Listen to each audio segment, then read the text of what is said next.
હું કૈલાસબેન બોગારી બોલું છું અને હરી કિચનમાં તમારું સ્વાગત કરું છું. તો આજે આપણે નવી રેસીપીમાં બનાવવાના છીએ જીરું અને વરિયાળીનું શરબત. તો શરીર પર ઠંડક આપે એવું શરબત આજે આપણે બનાવીશું.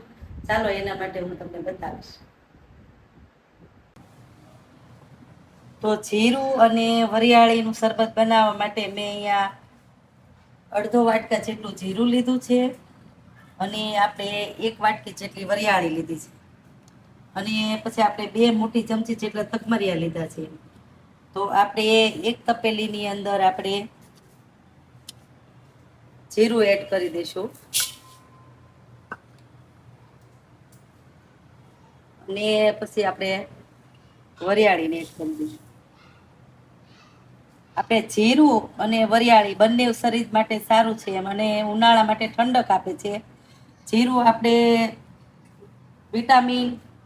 વિટામિન બી, વિટામિન સી માટે જીરું ઠંડક માટે છે. ગરમીમાં તો ખૂબ ઠંડક આપે છે વરિયાળી અને જીરું.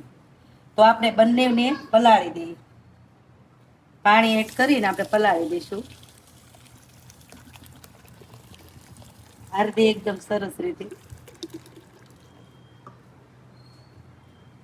હવે આપણે આને 4 કલાક સુધી ઢાંકી અને મૂકી દઈશું. એકદમ સરસ રીતે સોફ્ટ થઈ જાય અને પલળી જાય ત્યાં સુધી આપણે મૂકી દઈશું.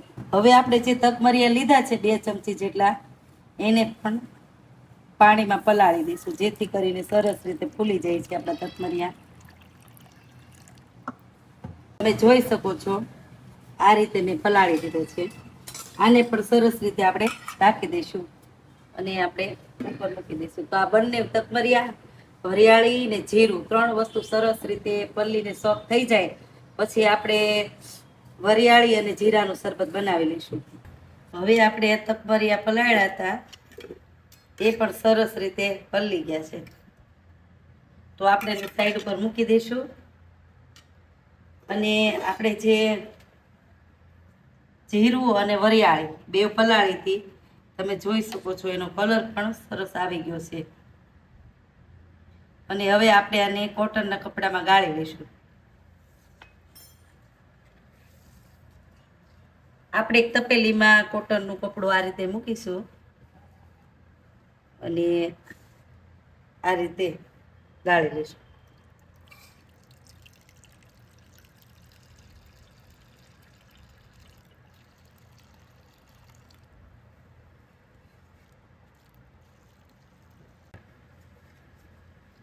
હવે આપણે સરસ રીતે વરિયાળી અને જીરું એકદમ સરસ રીતે કોટનના કપડામાં ગાળી લીધું છે અને આપણે એકદમ સરસ રીતે નીચવી લઈશું આ રીતે.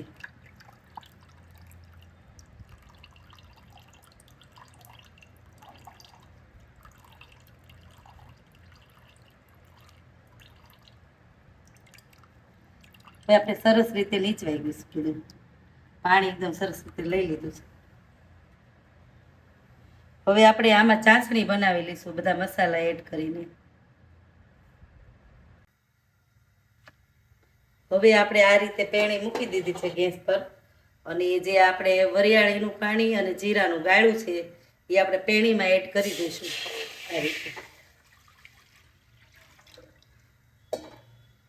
એટલે જે આ પાણી છે એની અંદર આપણે દળેલી ખાંડનું ભૂરું એડ કરીશું અને આની ચાસણી બનાવી નાખશું આપણે.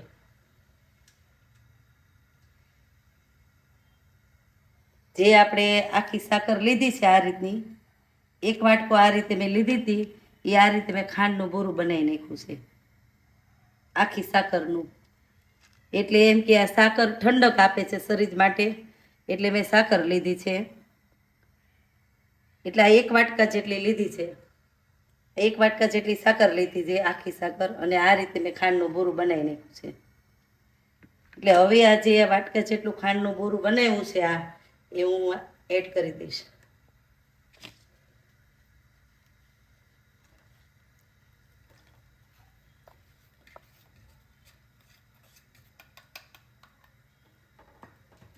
આ રીતે સતત આપણે હલાવ્યા કરવાનું છે જ્યાં સુધી એકદમ ચાસણી ઘાટી ન થાય ત્યાં સુધી.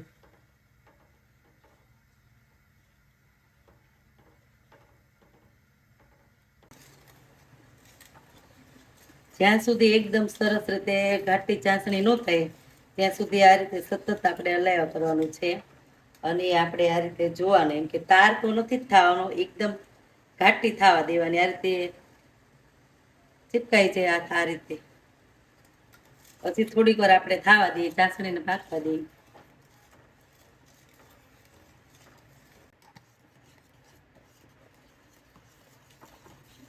આ રીતે આપણે હવે જોઈ લઈશું ઘાટી ચાસણી થઈ ગઈ છે કે નહીં.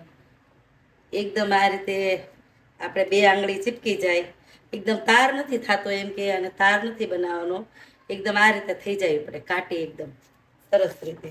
તો જ આપણે એમ માનવાનું કે આપણી ચાસણી એકદમ સરસ રીતે પાકી ગઈ છે. એમ આ રીતે એકદમ આમ ચીકાશ આવવી પડે એટલે આપણે સરસ રીતે ચાસણી પાકી જ ગઈ છે. તો આપણે આમાં જે મસાલા એડ કરવાના છે એ કરી દઈશું. આપણે ગેસની ફ્લેમ બંધ કરી દઈશું. જે આપણે 2 લીંબુનો રસ લીધો છે એ એડ કરી દઈશું. ચાટ મસાલો લીધો છે 1 ચમચી જેટલો, એ પણ એડ કરી દઈશું. સંચળ પાવડર લીધો છે એ પણ એડ કરી દઈશું. 1 ચમચી જેટલો લીધો છે સંચળ પાવડર. અડધી ચમચી જેટલો મરી પાવડર લીધો છે એ પણ એડ કરી દઈશું. મીઠું લીધું છે અડધી ચમચી જેટલું, એ પણ એડ કરી દઈશું. તો આપણે ચાસણીમાં બધા મસાલાને એડ કરી દીધા છે. થોડીક વાર આપણે આ રીતે હલાવીશું. આપણે નીચે લઈ લઈશું, થોડીક વાર ઠરવા દઈશું.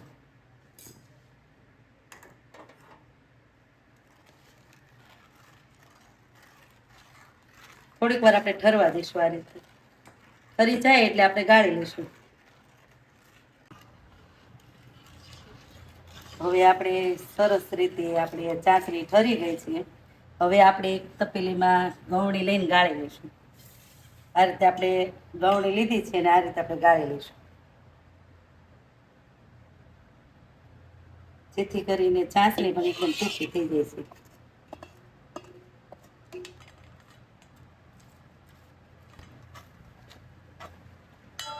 હવે આપણે આ સરસ રીતે ચાસણીને ગાળી લીધી છે.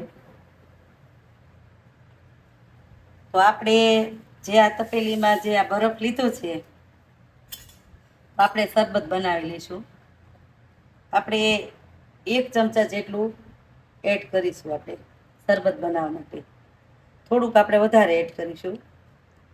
એટલે કે 5-6 ગ્લાસ બનાવો હોય તો આપણે થોડાક વધારે એડ કરવાનું. એમ થોડુંક આપણે પાણી એડ કરીશું.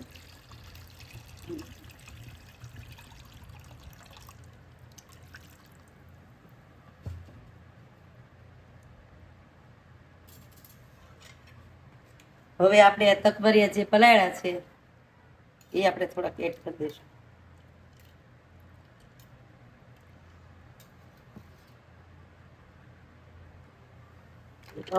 હવે આપણે સરસ રીતે હલાવી લઈશું. હવે આપણને એમ લાગે કે થોડોક કલર નથી આવ્યો શરબતમાં, તો થોડુંક સેજ આપણે નાખી દેવાનું વધારે. આ રીતે નાખી દેવાનું.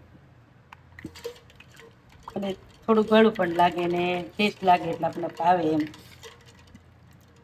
આ રીતે તમે ગરમીમાં પણ તમે ગમે ત્યાં બહાર જાઓ તો તમે આવીને જે આ વરિયાળી જીરાનું જે તમે શરબત જે આ રીતે ચાસણીમાં મેં બનાવ્યું છે, આ રીતે તમે બનાવીને પી લો તો તમને બહુ શરીરમાં ઠંડક મળે છે. એમ તમે આનું જે આજે મેં ચાસણી બનાવી છે, આ તમે મહિના સુધી સ્ટોર કરીને તમે કાચની બરણીમાં ફ્રીજમાં મૂકી દો તો આ એવી ને એવી જ રહે છે.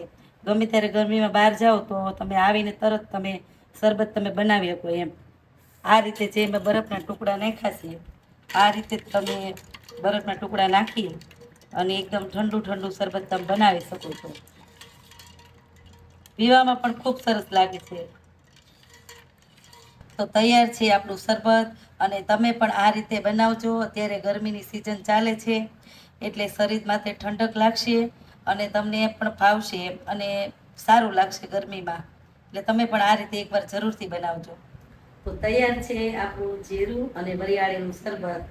અને જો તમને મારે આ શરબતની રેસીપી પસંદ આવી હોય તો એને લાઈક કરજો, શેર કરજો અને મારી ચેનલને સબસ્ક્રાઈબ કરજો અને બેલ આઇકન દબાવવાનું ભૂલશો નહીં. અને કમેન્ટ કરી જરૂર કહેજો કે મારા શરબતની રેસીપી તમને કેવી લાગી. જય સ્વામિનારાયણ.